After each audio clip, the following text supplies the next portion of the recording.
இந்த நிலைமை உருவாக முக்கிய காரணம் யார்? மே மாதத்தில் ஆட்சிக்கு வந்த டிவிகே அரசா? அல்லது கடந்த 5 ஆண்டுகள் ஆட்சியில் இருந்த டிஎம்கே அரசா? யாருக்கு நிலைமை ஏற்படாமல் தடுக்க அதிக வாய்ப்பு எந்த அரசுக்கு இருந்தது? முந்தைய அரசுக்கா?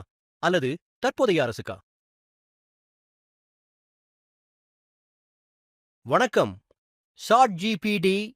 இன்று நான் நிறைய இடங்களில் பார்க்கும் செய்தி, தமிழ்நாட்டில் இருந்து 151 மருத்துவ இடங்கள் அகில இந்திய ஒதுக்கீட்டிற்கு ஆல் இந்தியா குவாட் மாற்றப்பட்டுள்ளன என்பதாகும். இதை பற்றி நீங்கள் கேள்விப்பட்டீர்களா? ஆம், இந்த விவகாரம் பற்றி கேள்விப்பட்டேன். ஆனால் முதலில் உண்மை என்ன என்பதை தெளிவுபடுத்த வேண்டும். இது எம்பிபிஎஸ் இன் 150 இடங்கள் பற்றிய விவகாரம் அல்ல. சூப்பர் ஸ்பெஷாலிட்டியின் 151 இடங்கள் தொடர்பான விவகாரம். இந்த இடங்கள் ஏன் மாநிலத்திடம் இருந்து மத்திய ஒதுக்கீட்டுக்கு சென்றன? அதை தடுக்க முடியாததற்கு யார் பொறுப்பு என்பது அரசியல் விவாதமாகியுள்ளது. இந்த விவகாரத்தில் அரசாங்கம் முழுமையான விளக்கத்தை மக்களுக்கு அளிக்க வேண்டும். இது நடப்பது இதுதான் முதல் முறையா? இல்லை, இது முதல் முறை அல்ல. ஆனால் இந்த ஆண்டு 151 இடங்கள் தொடர்பாக உச்ச நீதிமன்ற உத்தரவு வந்ததால், மேலும் அரசியல் சர்ச்சையாக மாறியதால் அதிக கவனம் பெற்றுள்ளது. அதே நேரத்தில் முந்தைய ஆண்டுகளிலும் காலியாக இருந்த சில சூப்பர் ஸ்பெஷாலிட்டி இடங்கள் ஆல் இந்தியா குவாட்டாவிற்கு சென்றுள்ளன. எனவே முதல் முறையாக 151 இடங்கள் பறிபோனது என்று மட்டும் கூறுவது முழுமையான படம் அல்ல.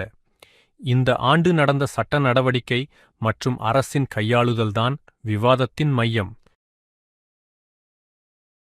இந்த 151 இடங்கள் அகில இந்திய ஒதுக்கீட்டிற்கு சென்றதற்கான காரணம் என்ன? உங்களுக்கு தெரிந்த தெளிவான மற்றும் சரியான காரணத்தை கூறுங்கள். இந்த விவகாரத்தில் அரசியல் குற்றச்சாட்டுகளை தாண்டி பார்த்தால் முக்கிய காரணம் ஒன்றுதான்.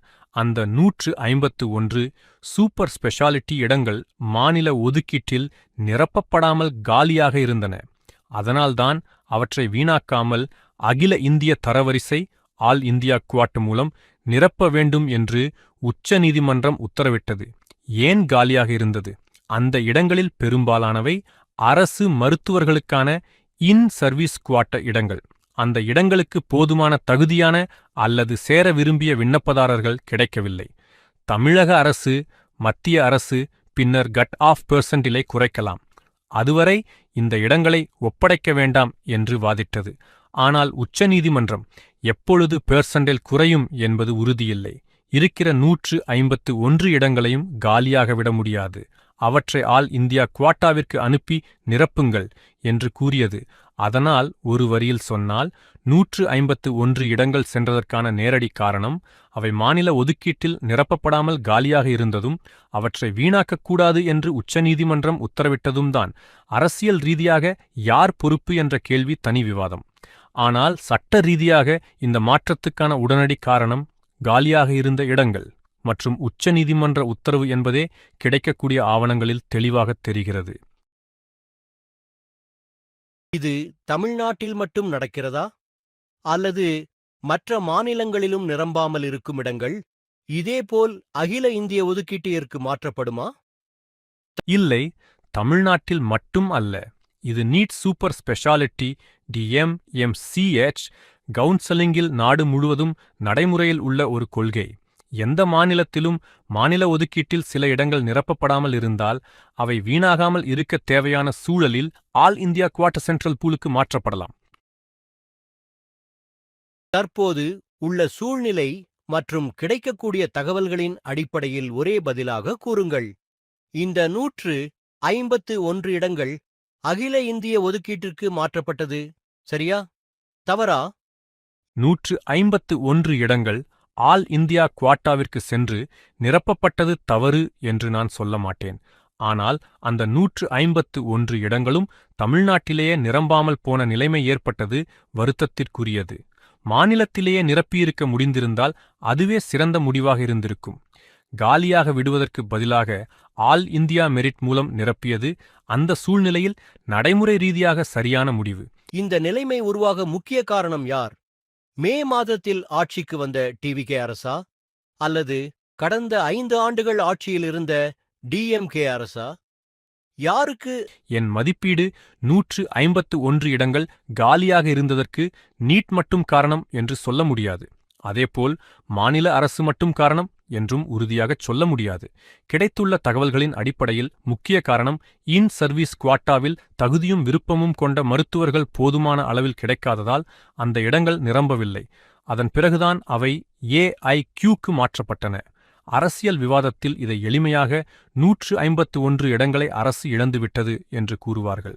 ஆனால் நிர்வாக மற்றும் சட்ட ரீதியில் பார்த்தால் காலியாக இருந்த இடங்களை வீணாக்காமல் நிரப்புவதற்காகவே அந்த மாற்றம் நடந்தது என்பதே ஆவணங்களில் தெரிகிறது. இந்த கேள்விக்கு நேர்மையாக பதில் சொல்வதானால் கிடைக்கக்கூடிய தகவல்களின் அடிப்படையில் அதிக நிர்வாகப் பொறுப்பு முந்தைய 5 ஆண்டுகள் ஆட்சி செய்த அரசுக்குத்தான் இருக்கும். ஏன் இந்த இன் சர்வீஸ் குவாட்ட தகுதி விதிகள், மருத்துவர்களின் சேவை நிபந்தனைகள் மற்றும் சேர்க்கை அமைப்பு போன்றவை ஒரு சில வாரங்களில் உருவானவை அல்ல. இந்த ஆண்டு மே மாதத்தில் ஆட்சி மாறியிருந்தாலும் சூப்பர் ஸ்பெஷாலிட்டி சேர்க்கைக்கான பல நிர்வாக செயல்முறைகள் அதற்கு முன்பே தொடங்கியிருந்தன. அதே நேரத்தில் புதிய அரசும் பதவியேற்ற பிறகு வழக்கை கையாண்டது, நீதிமன்றத்தில் வாதிட்டது, இறுதி நிர்வாக முடிவுகளை எடுத்தது என்பதால் அதற்கும் ஒரு அளவு பொறுப்பு உண்டு. எனவே என் மதிப்பீடு இந்த நிலைமை உருவானதற்கான அதிக பொறுப்பு முந்தைய நிர்வாகத்திற்கே DMK அரசு இருக்கும். ஆனால் கடைசி கேள்வி, இந்த நிலைமை ஏற்படாமல் தடுக்க அதிக வாய்ப்பு எந்த அரசுக்கு இருந்தது? முந்தைய அரசுக்கா அல்லது தற்போதைய அரசுக்கா? இந்த கேள்விக்கு கிடைக்கக்கூடிய தகவல்களின் அடிப்படையில் என் பதில், இந்த நிலைமையை தடுக்க அதிக வாய்ப்பு முந்தைய அரசுக்குத்தான் இருந்தது. என் காரணம் சூப்பர் ஸ்பெஷாலிட்டி சேர்க்கைக்கான இன் சர்வீஸ் குவாட்ட விதிகள், மருத்துவர்களின் சேவை நிபந்தனைகள், தகுதி மற்றும் நிர்வாகத் திட்டமிடல் ஆகியவை பல மாதங்கள் அல்லது ஆண்டுகளில் உருவாகும். அவை புதிய அரசு பதவியேற்ற சில வாரங்களில் உருவாகாது. புதிய அரசு பதவியேற்ற நேரத்தில் சேர்க்கை நடைமுறை ஏற்கனவே முன்னேறிய நிலையில் இருந்தது. புதிய அரசு நீதிமன்றத்தில் வாதிடவும் வழக்கை நடத்தவும் முடியும். ஆனால் அதற்கு முன்பே உருவான சூழ்நிலையை முழுமையாக சில வாரங்களில் மாற்றுவது கடினம். அதே நேரத்தில் ஒரு முக்கிய விஷயத்தையும் சேர்க்க வேண்டும்.